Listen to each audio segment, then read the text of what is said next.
In this video we are going to discuss about a few simple problems relating to the moment of inertia, or rather calculation of moment of inertia. First we'll take very easy problems, and then we are going to slowly step up the gas. We'll start with the first problem. Four spheres of radius r, each sphere of mass m and radius small r, are placed at the four corners of a square of side small a. Calculate moment of inertia of this whole system about an axis along one of the sides of the square. Now if we take the axis to be along this line, because they have told that we have to find the moment of inertia of the system about an axis passing through one of the sides of the square. This is one side of the square. Now this is a very simple problem, because if you consider this sphere, now for a single sphere, the moment of inertia of a sphere about an axis passing through its center is given by 2 by 5 mr square. Now this is the formula. Now for this small sphere, they are given the mass to be small m and the radius to be small r. So we have to write the moment of inertia of each small sphere is equal to 2 by 5 mr square. Now for these two spheres, the axis of rotation is along the axis of the sphere itself, of both the spheres. So for this sphere and for this sphere, these two, we can write the moment of inertia of the system 2 by 5 mr square plus 2 by 5 mr square. Now for the rest of the two spheres, the moment of inertia of these two spheres along this axis, passing through this axis, is again 2 by 5 mr square and 2 by 5 mr square, but the axis is shifted parallelly by distance a. So using the parallel axis theorem in this case, we can shift the axis from this position to a position like this, which is at a distance of a from the previous axis. So what we have to do, 2 by 5 mr square plus ma square. Now for both the spheres, we can multiply it with 2, because the value of this will be same for each of the spheres. 2 by 5 mr square plus ma square, 2 by 5 mr square plus ma square. So writing once and multiplying by 2, we get the value as 2 to 4, 4 4 8, 8 by 5 mr square plus 2 ma square. So this is the value of the moment of inertia about an axis along one of the sides of the square. Now the second problem, another easy problem. Find moment of inertia of a sphere about a tangential axis. Now if this is the sphere, we know that if this is the axis passing through the center, the moment of inertia about this axis, suppose this is AB, we know IAB is equal to 2 by 5 mr square. The mass of the sphere is small m and the radius of the sphere is r. Now they have asked us to find out the moment of inertia of the sphere about a tangential axis. Now if we draw the tangential axis like this is an axis, name it as CD, which is parallel to AB. So we have to apply the parallel axis theorem and shift the equal to IAB shifted by mr square, because this is r, the distance between the two axes is r. So you replace 2 by 5 mr square plus mr square is equal to 5, that means 7 by 5 mr square. Now if the question is extended and you try to find out the radius of gyration, in the above case, what is radius of gyration? We know it is k, it is square root of I by m. The formula is like this. I have already discussed about it in the theory portion. So k is equal to, for this case, we replace I by 7 by 5 mr square by total mass is small m. So m gets cancelled, so square root of 7 by 5 r. So this is the radius of gyration for this case. Now third problem the third problem goes as these are three identical rods of length capital L and mass small m. They are welded perpendicular to each other. Now these three rods, we have mentioned the axes. We have taken the axis as this rod to be x-axis, this to be y, that means they lie on the same plane, and one rod perpendicularly welded to both of these rods, that is we have taken to be the z-axis. Now they have asked us to find out the moment of inertia about this axis, about an axis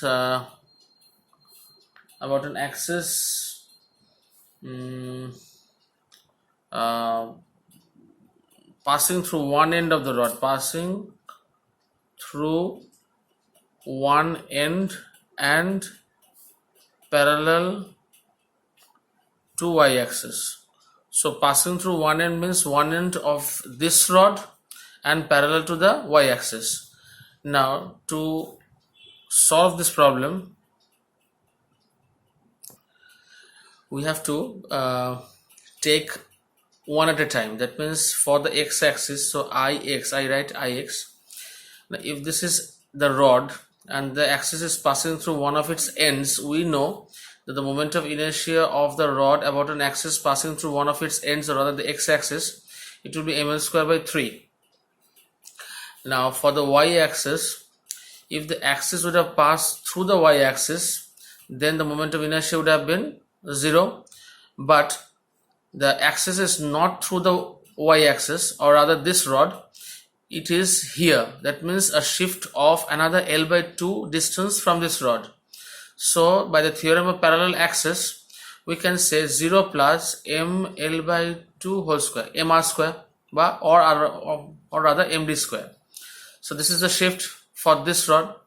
Now the last one, that is the z-axis, Iz. What will be Iz?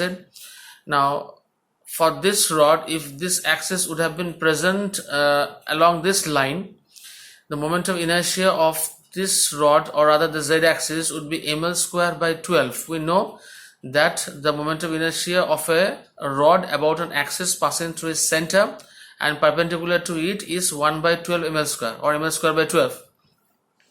So ml square by 12, but that axis has been shifted by distance of L by 2 again. So we have to add another L by 2 whole square. Shift. This is using the parallel axis theorem. This is also by the use of the parallel axis theorem. So as moment of inertia is a scalar quantity, we can add the three moment of inertias, Ix plus Iy plus Iz. So ml square by 3 plus this one is ml square by 4 plus ml square by 12 plus ml square by 4 again. So 2, 3, 1, 12, 4. So 12 means 4 plus 3 plus 1 plus 3. Common ml square. So it becomes 4, 3, 7, 10, 11 by 12. 11 by 12 ml square. Now, fourth problem. Three identical rods of mass m and length small l are joined together to form an equilateral triangle. The moment of inertia of the frame about an axis passing, moment of inertia of the frame about an axis parallel to its one of its side, that means parallel to this side, and passing through the opposite vertex. Now if this is an equilateral triangle, the angle is 60 degree, this is also 60 degree, and these are two alternate angles because this is parallel to the base, so this will be 60, this will be 60 degree. So we have to find out the moment of inertia of the three rods A, B, C. One rod is AB, one is BC, another is AC. Now for rods AB and AC, it will be the same case, that is the axis passing through one of the ends of the rod but making an angle of 60 with the rod. So it will be IAB is equal to IAC equal to ml square by 3 sine square of 60 degree. The theory part you will find in the proof of this formula in the triangular lamina calculation, moment of inertia calculation of the triangular lamina.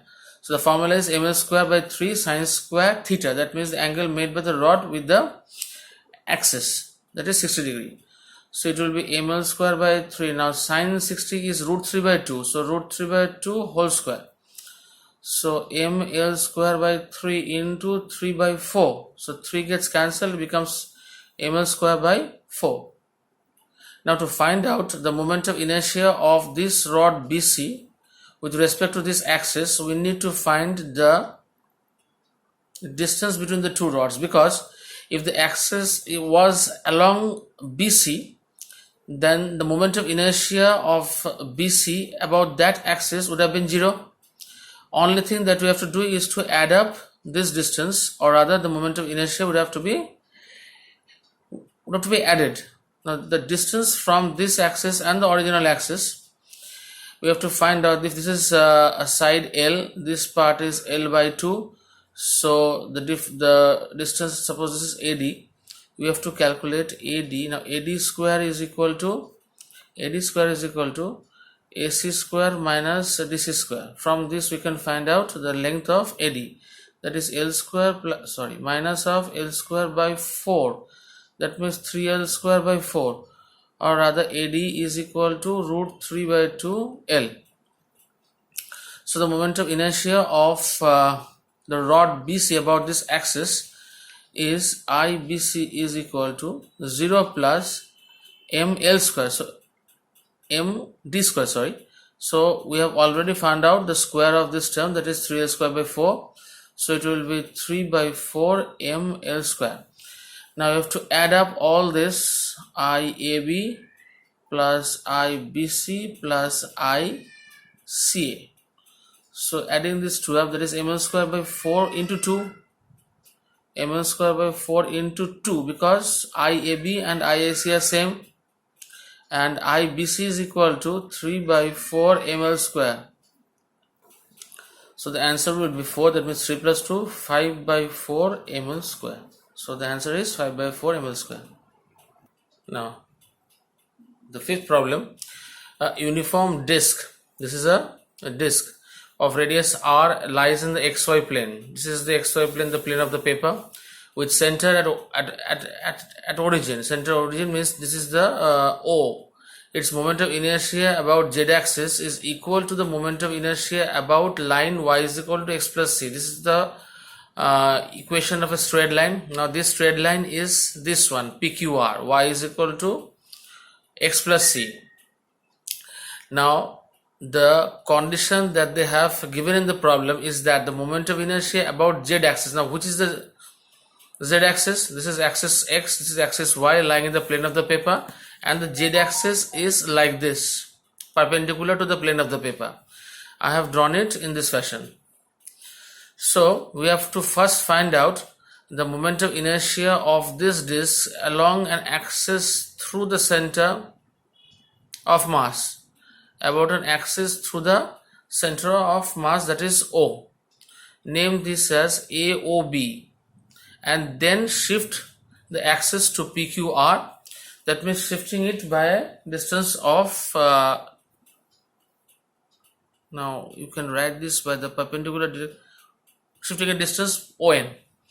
So first we have to find out the moment of inertia of this disc along AOB, and then shift using the parallel axis theorem to PQR. So we have to move a distance of ON. Now starting like this, IZ, that means the moment of inertia of this disc about an axis that is perpendicular to its plane and passing through the center of mass like this. We all know it to be half of mr square. Radius of mass, okay, half mr square. Now IAOB, now the axis AOB is lying in the plane of x and y axis, this plane. So you have to use the perpendicular axis theorem here. this is a symmetrical body. The disk is a symmetrical body. So an axis of AOB, another axis if we take into consideration like this, perpendicular axis, for those two we can write IZ by 2, because we know that IAOB by, suppose this we name this axis as MON.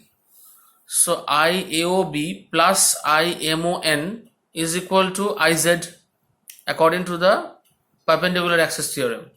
So IAOB and IMON are same because this is a symmetrical body.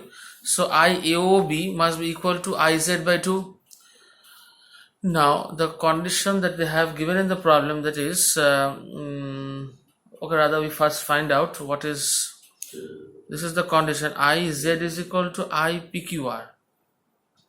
This is the condition given in the problem. Now IPQR is equal to, IPQR means IAOB and the shift of this axis to a distance of ON. So M into ON square. So these are the two things that you have to keep in mind while solving this problem. Now what was IOB? It was IZ by 2. Now what was IZ? Half mr square. So half mr square by 2 means 1 by 4 mr square plus M into, now what is the value of ON? From coordinate geometry we know that if the equation of a straight line is equal to y is equal to x plus c, and the distance of AOB from PQR is the line ON.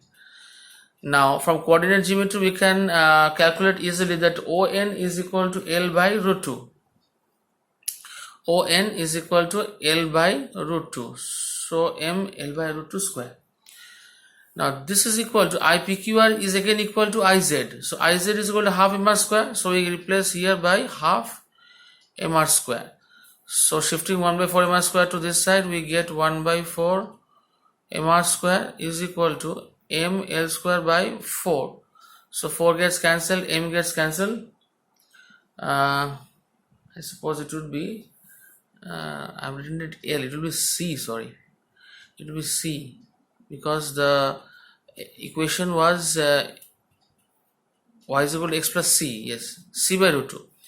So this will be c by root 2. Root 2 square means not 4, this is 2. So 2 remains. So r square is equal to 2c square. Therefore c is equal to r by root 2 plus minus r by root 2. So the option number B is correct. Now the sixth problem, the last problem of this video. From a circular disc of radius r and mass 9m, a small disc of radius r by 3 is removed. So we try to draw the diagram. So if this is the disc, this is the center, we try to eliminate a part of this disc. Now a small disc of radius r by 3 is removed. So this length is r by 3. So the distance between the centers of these two discs is 2r by 3. So r minus r by 3 becomes 2r by 3. So the moment of inertia of the remaining disc about an axis perpendicular to the plane of the disc and passing through O. Now this is the plane of the disc, so perpendicular means like this and passing through O. We just find out mass per unit area of disc. Now what was the mass of the disc? It was 9m. By the radius was r, so the area is pi r square. So mass of removed portion, that is the mass of this removed portion is, we multiply this per unit mass into area of this cutoff part, r by 3 whole square. So it comes out to be m. R square cancelled, pi gets cancelled, and this is 9, so 9 cancelled, becomes m. Now, moment of inertia of the removed portion about an axis passing through center of the disk and perpendicular to the plane of the disk. That is, I is equal to, now the mass is m by 2 because m part has been removed, that is r by 3 whole square, this part, and the shift of 2r by 3 whole square. So this is half mr square, m by 2, that means 9, 4, 2 ones, that is half mr square. Now, if the portion of the disk would not have been removed, then the moment of inertia of the complete disk about the given axis, it would have been if portion not removed, we take it to be I dash, that means half mr square, so half of mass is 9m r square, so 9m r square by 2. So the moment of inertia of the disk when the part has been removed, that means I double dash is equal to I dash minus I, that means 9 by 2 mr square minus half mr square equal to, that means 9 minus 1, 8. 8 by 2 means 4 mr square. So the answer is answer number A.